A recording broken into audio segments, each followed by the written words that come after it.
Welcome back to my channel TechGetter Official. In today's video, we will fix Restore Windows Power Options, only balanced power plan available on Windows 11.10. Computers and laptops run different power states like S0, S1, S2, and S3.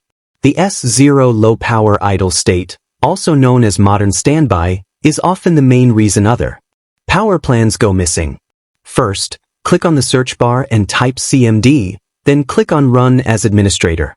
Now type the command power/A and press Enter. This command will show you if modern standby mode is active. If you find it active, you'll need to disable it to restore the missing power plans. If the command doesn't automatically add the registry value, you can create it manually.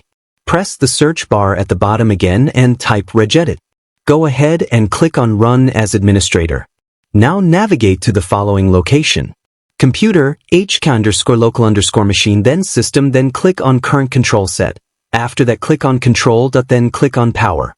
Inside the Registry Editor, right-click on the blank space on the right side and select New, then D-Word, 32-bit, Value.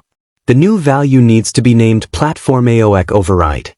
After creating it, double-click on it and set the value data to 0, then click OK.